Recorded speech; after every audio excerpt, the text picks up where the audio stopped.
Muy buenos días. Bueno, pues continúo con mis añadidos a los temas de política y de justicia que componían el capítulo número 8 y hice el primero y voy con el segundo. Por enlazar con el primero, terminé diciendo que era urgente poner fin a la irresponsabilidad social y, entre comillas, el dejar hacer sin petición de responsabilidades a las clases políticas. El ejercicio del poder sin consecuencias personales, ni patrimoniales, ni penales, conduce inevitablemente al nepotismo y a la corrupción. Para mí esto es un suicidio evidente y si lo queréis analizar y mirar con un poco de seriedad. Mi concepto, no hay un solo político actual en las sociedades democráticas capaz de tener algún pensamiento constructivo en un panorama superior a las próximas elecciones y no hay, al día de hoy, ningún político a nivel mundial capaz de proponer algunas ideas que nos conduzcan a la salvación de la humanidad,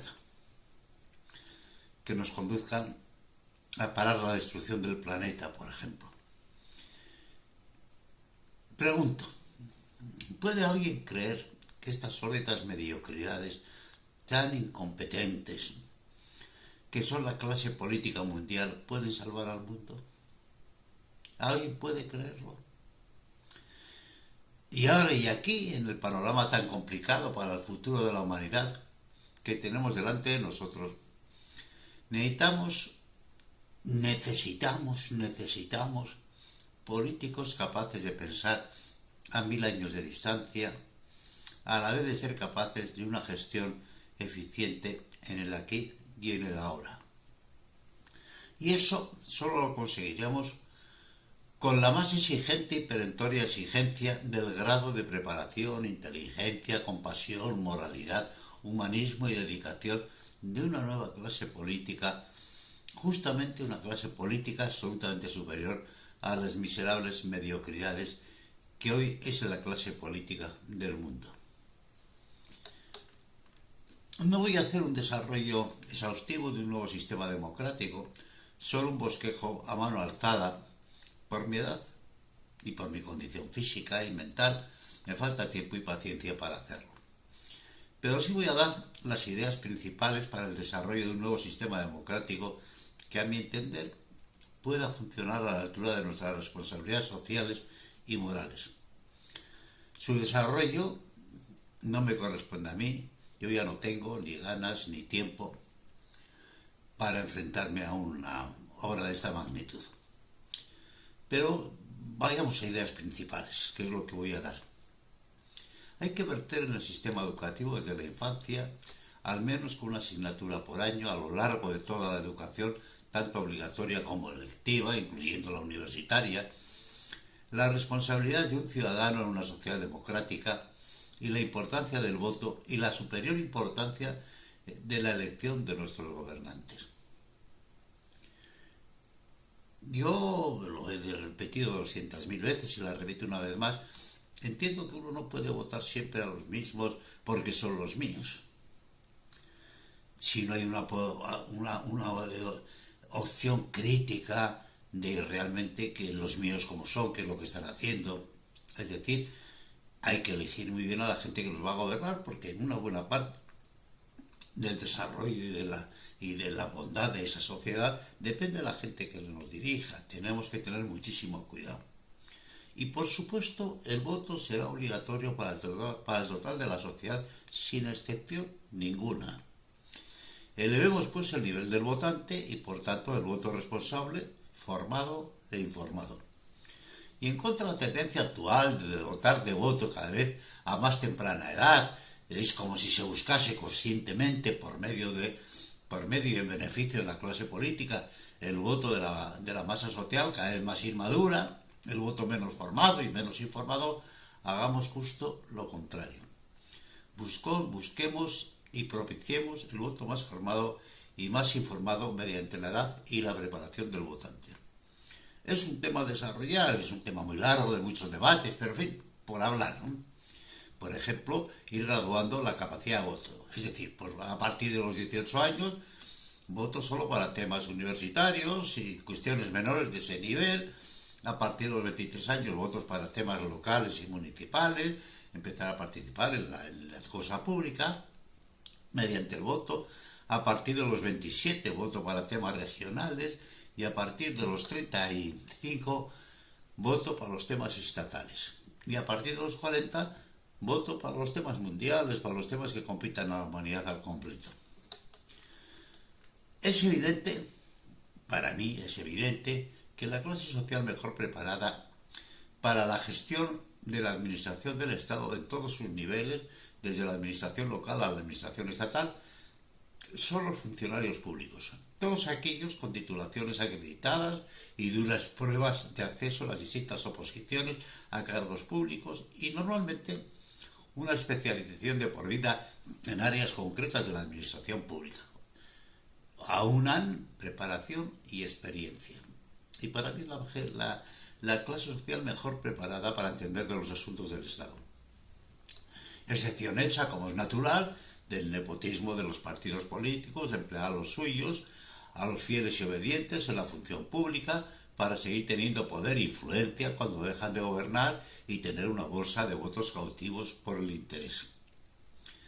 Esta es una situación que tanto será, en algunos países será al completo, vamos, que hay que borrar absolutamente, y toda esa inmensa multitud empleada por este medio en el Estado debe ser amortizada inmediatamente. No podemos ser refugio de los intereses de los partidos políticos y del amiguismo, sino solamente tienen que entrar en el Estado por medio de la preparación. A la administración del Estado solo mediante oposición libre y neutral para que puedan acceder solo los mejor preparados. Y del mismo modo, en sentido contrario, es evidente que la clase social peor preparada para la administración del Estado, en todos sus niveles, desde la administración local a la administración estatal, es la clase política, que acceden a puestos de superior responsabilidad sin preparación y sin experiencia, desde las órdenes inapelables de los partidos políticos. Ese no es un sistema, eso es una catástrofe. Mirar cualquier organismo del Estado y eso es una catástrofe. Cuando los puestos de responsabilidad entran directamente gente porque son fieles al partido político, al líder del partido, tal, eso no es una forma de administrar el Estado, eso es una catástrofe. Como ya tengo dicho en algún otro sitio, la mayor parte de la clase política actual a nivel mundial, salvo meritorias excepciones como es natural, sería incapaz de poder acceder mediante un concurso de méritos en una posición libre a ningún cargo de la función pública y, sin embargo, mediante el serpentío por las tierras de la política llegarán a ser la clase dirigente del Estado, lo que parece, y lo es, un absoluto despropósito, el anuncio cierto de un suicidio social, que es justamente lo que hoy estamos viviendo. Por tanto, mi propuesta no es pesar el voto de cada ser humano en una sociedad, ya que todo ser humano tiene el derecho de opinar y participar de la sociedad de la que forma parte. Mi propuesta es pesar la preparación de la clase política, que parece lo razonable. Más o menos, dicho entre comillas, ¿no? Únicamente que los pongo como orientación general lo que pasaba en los mejores tiempos de la República Romana, en el llamado Cursus Honorum, fijado por la ley de Vilia Annalis en el año 180 a.C. Fueron los momentos mejores de la República Romana.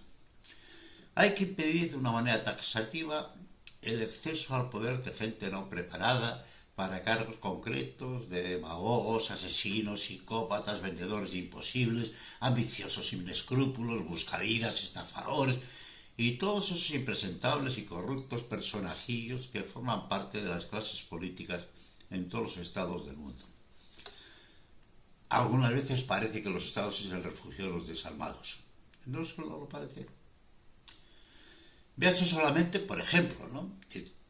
El ejemplo de Venezuela y sus resultados sociales, de conductor de autobuses sin otra preparación a dictador y sus consecuencias: miseria, narcotráfico, corrupción y crimen institucionalizado, toda la oposición en la cárcel, en fin, bueno, pues las bendiciones de los totalitarismos.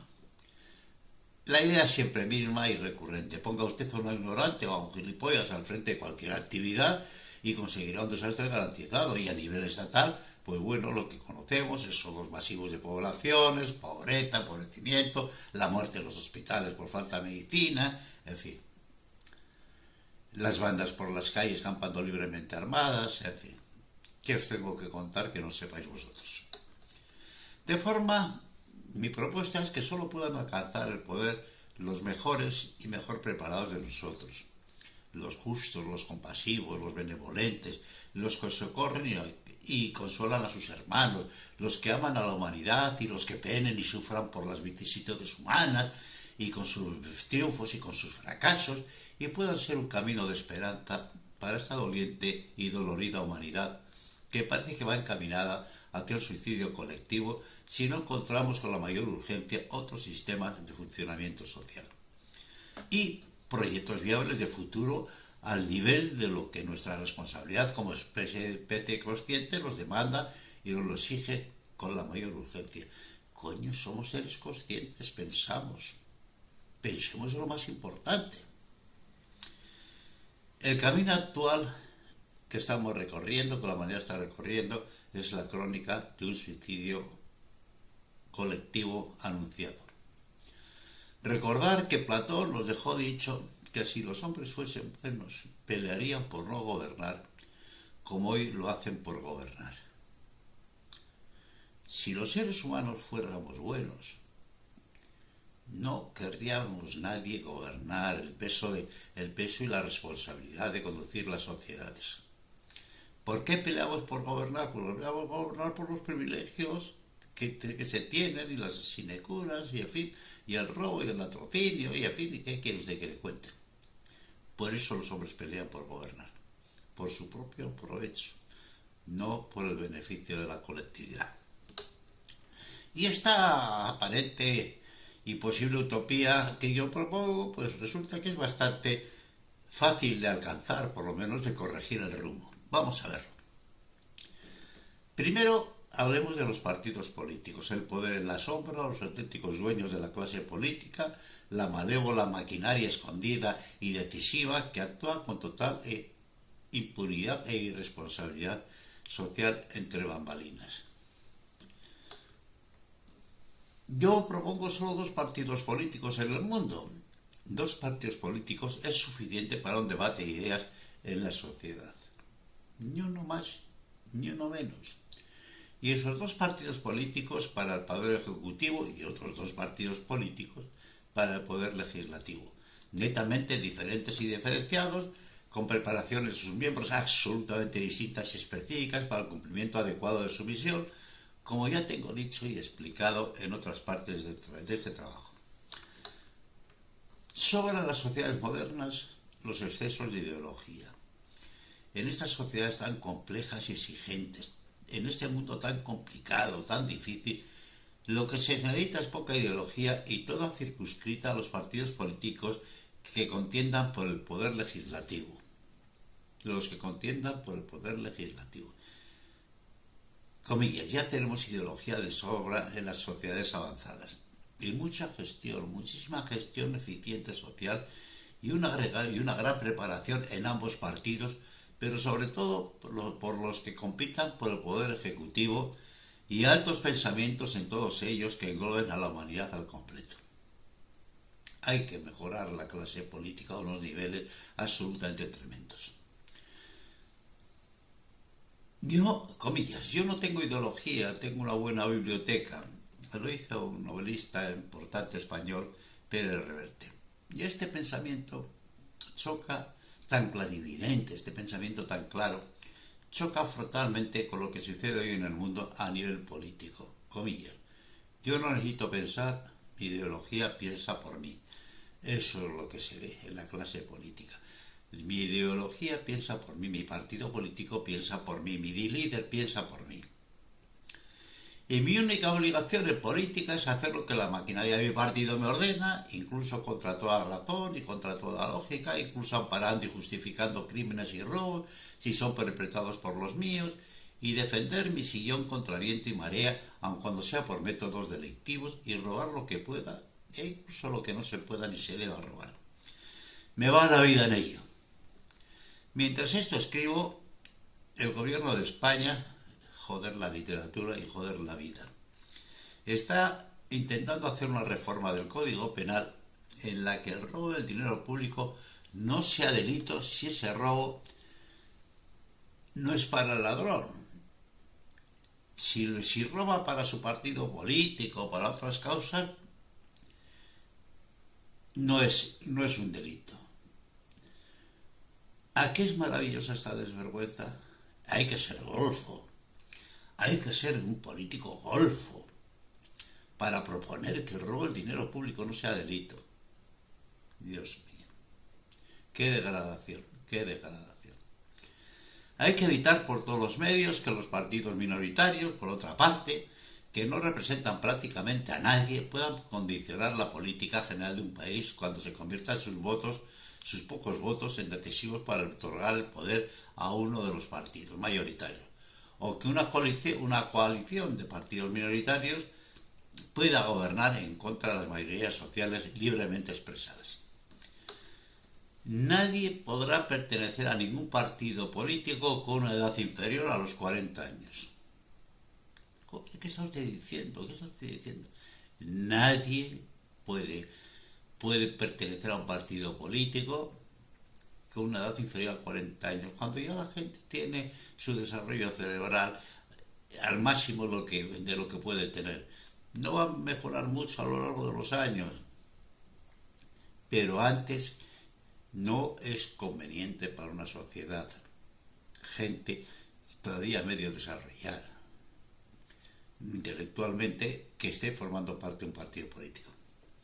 Y nadie podrá pertenecer a un partido político sin una licenciatura de primer orden o sin una vida profesional de reconocido prestigio. Oiga, vamos a preparar gente en condiciones para que puedan entrar en política. Y todos los cargos electos de un partido deberán durar un máximo de 4 años.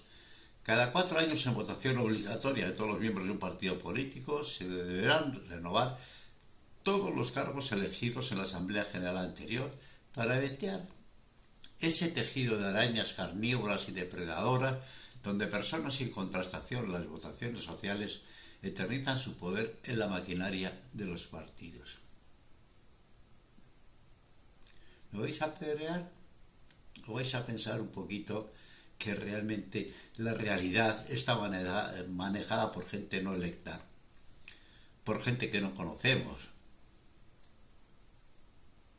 ¿Os parece razonable que desde los partidos políticos nos pongan a la gente que nos va a gobernar?